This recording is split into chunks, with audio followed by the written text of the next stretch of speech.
बिस्मिल्लाहिर्रहमानिर्रहीम अस्सलातु वस्सलामु अलैका या रसूल अल्लाह अल्लाहुम्मा सल्लि अला मुहम्मद व अला आलि मुहम्मदिन कमा सल्लैता अला इब्राहीम व अला आलि इब्राहीम इन्नका हमीदुम मजीद अल्लाहुम्मा बारिक अला मुहम्मद व अला आलि मुहम्मदिन कमा बारकता अला इब्राहीम व अला आलि इब्राहीम इन्नका हमीदुम मजीद। अस्सलाम वालेकुम मेरी प्यारी बहनों, मेरे सब भाइयों, मेरे सब फैंस और प्यारे बच्चों, उम्मीद है आप खैर खैरियत से होंगे। अगर आपने दरूद पाक पढ़ते हुए चिड़ियों की आवाज़ सुनी तो मुझे तो ऐसा लग रहा था जैसे चिड़ियाँ, और वो करती भी हैं, वो भी ज़िक्र इलाही में मशगूल रहती हैं, क्योंकि अल्लाह ताला की तमाम मखलूक अल्लाह का ज़िक्र कर रही है और आप सल्लल्लाहु अलैहि वसल्लम पर दरूद और सलाम भेज रही है। अल्लाह ताला कुरान पाक में फरमाते हैं कि मैं और मेरे फ़रिश्ते आप सल्लल्लाहु अलैहि वसल्लम पर नबी पर आप सल्लल्लाहु अलैहि वसल्लम पर दरूद और सलाम भेजते हैं, इसलिए आपने कसरत से आप सल्लल्लाहु अलैहि वसल्लम पर दरूद और सलाम भेजना है।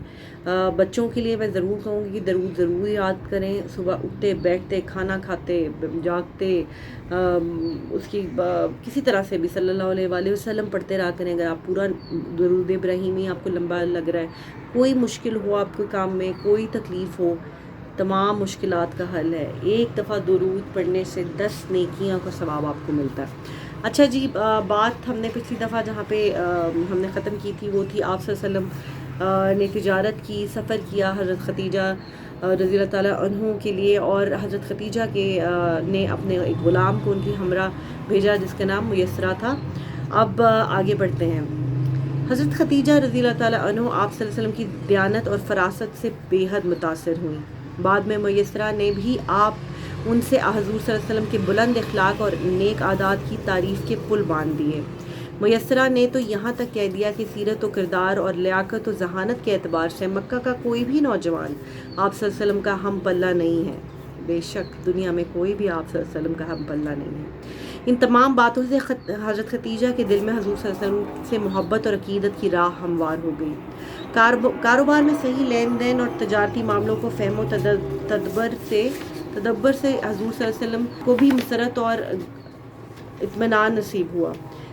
चरवाही से तजारत के सफ़र में आप सल्लल्लाहु अलैहि वसल्लम की तख्लीकी फ़िक्र व अमल में नित नए तजर्बों का इजाफ़ा कर दिया, और यूँ अंजामकार उसी अजीम चरवाहे ताजर ने दुनिया के तमाम लोगों को एक ऐसी मायना खेज़ तजारत के रमूज़ व नकात समझाने की बसीरत पैदा हुई जो ज़िंदगी के सब शोबों में हर किस्म के मुनाफ़े का बाइस थी। हज़रत ख़दीजा रज़ी अल्लाह ताला अन्हु पहले ही से आप सल्लल्लाहु अलैहि वसल्लम की हुस्न अखलाक और सहरे आफरीन शख्सियत की मदहा थी। खुशगवार कारोबारी तजर्बों से उनकी इब्तदाई तासुर को एक और पहलू से मज़ीद तक़वियत मिली। इन सब बातों का मजमूआ नतीजा ये मरतब हुआ कि वो मुस्तकिल तौर पर आप सल्लल्लाहु अलैहि वसल्लम की सीरत और किरदार की गरीदा हो गई। आप सल्लल्लाहु अलैहि वसल्लम से उनकी बढ़ती हुई अकीदत और मोहब्बत के जज्बों में जज्बे परवान चढ़ते रहे। हज़रत ख़दीजा खुलीद बिन असद की चहेती बेटी थी। इनकी पहली शादी एक नौजवान अबू हाला से हुई थी। उनके यहाँ 2 बच्चे पैदा हुए थे, मगर कुछ अरसे बाद अबू हाला वफ़ात पा गए। इसके बाद उन्होंने मक्का के एक मतमूल ताजर अतीक बिन आयद मखजूमी से शादी कर ली। एक बच्ची की विलादत के बाद अतीक भी इंतकाल कर गए। जब हज़रत ख़दीजा ने हज़ूर सल्लल्लाहु अलैहि वसल्लम के कारोबारी मरासिम की राह हमवार हुई तो उस वक्त वो एक 40 साला बेवा थी। वो जिस्मानी और अखलाकी एतबार से बेहद पुरकशिश और पुरवकार दिखाई देती थी। हज़रत ख़दीजा सिर्फ जिस्मानी तौर पर ही सेहतमंद न थी, बल्कि इनके अखलाक व आदात का शहर ज़बान ज़द खल्क था। चुनाचे इसी गैर मामूली अखलाकी पाकीज़गी की वजह से उन्हें मक्का भर में ताहिरा यानी पाकीज़ा खातून के मुअज़्ज़ज़ लक़ब से याद किया जाता था। कबीला कुरैश की चोटी के सरदारों ने आपसे शादी की ख्वाहिश का इजहार किया था, मगर आपने सब की तजवीज़ों को मुस्तरद कर दिया। उन्हें हज़ूर की आला ज़रफ़ी और हुस्न अखलाक ही मुतासिर कर सके थे। हज़रत ख़दीजा की तरह हज़ूर सल्लल्लाहु अलैहि वसल्लम भी अपनी गैर मामूली दयानत और ईमानत की वजह से अमीन यानी काबिल एतमाद के मुअज़्ज़ज़ लक़ब से शोहरत हासिल कर चुके थे। इसलिए ताहिरा ने अमीन ही से शादी का तहैया किया। उस ज़माने में मरवजा रस्म व रिवाज के मुताबिक औरतों को अपने अज़वाजी मामलात तय करने में मुकम्मल खुद मुख्तारी हासिल थी।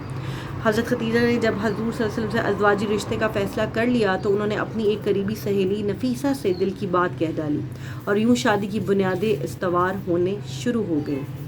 नफ़ीसा बहुत समझदार खातून थी। وہ فوراً حضور صلی اللہ علیہ وسلم سے ملی اور باتوں ہی باتوں میں آپ صلی اللہ علیہ وسلم سے پوچھا آپ شادی کیوں نہیں کر لیتے؟ آپ صلی اللہ علیہ وسلم نے فرمایا میرے پاس مطلوبہ مال و دولت نہیں ہے۔ نفیسہ بولی اگر کوئی حسین و جمیل، خوش اخلاق اور اعلیٰ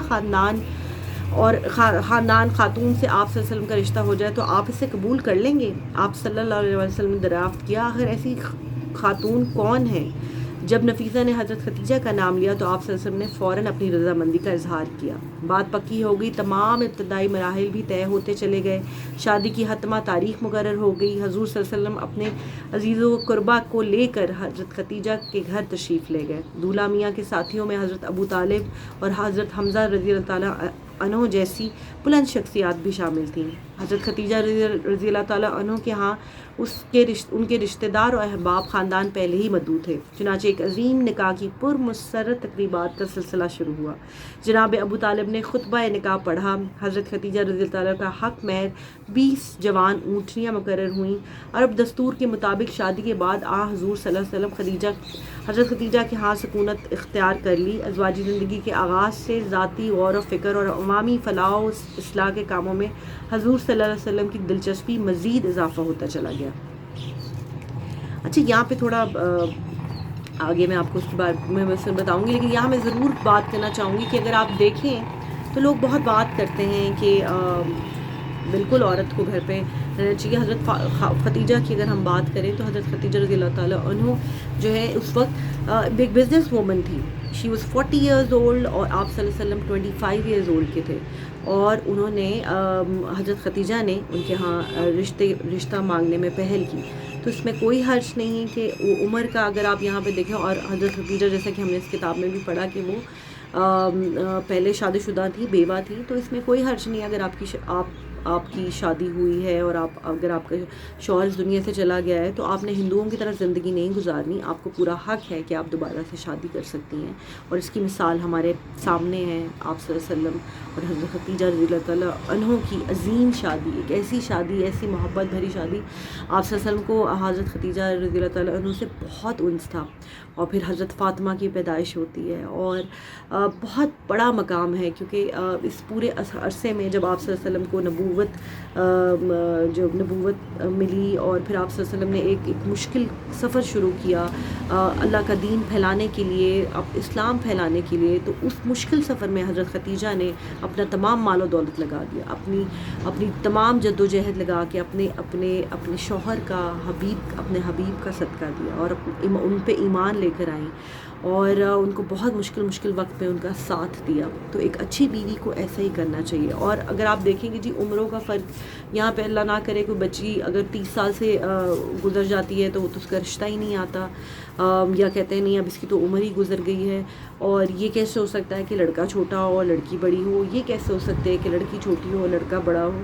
تو یہ سب جو ہے یہ ہندوانہ باتیں ہیں، مطلب اس سے ہمارے دین کا کوئی تعلق نہیں ہے۔ تو کیونکہ آپ صلی اللہ علیہ وآلہ وسلم کی زندگی تو ان کو بنایا ہی ہمارے لیے، ان کو اللہ تعالیٰ نے بھیجا ہی ہمیں اس لیے تھا کہ جیسے قرآن پاک ہمارے پاس ہے، اور پھر ان کے ساتھ اللہ تعالیٰ نے مینول بھیج دیا کہ یہ ان کی سنت کو فالو کر لو، یہ آپ کو بتائیں گے کہ زندگی کیسے گزارنی ہے، زندگی کس طرح سے کرنی ہے۔ اگر آپ شروع سے دیکھیں، یتامت دیکھتے ہیں، پھر اس کے بعد جب انہوں نے پہلی شادی کی ہے 25 سال کی عمر ہے، وہ 40 سال کی خاتون ہے، وہ بیوہ ہیں، اور یہ بھی ایک مثال قائم کرتے ہیں۔ یہ ساری چیزیں کیوں ہیں؟ اور پھر ان کے ہاں بیٹیاں ہوتی ہیں، بیٹی کی پیدائش ہوتی ہے۔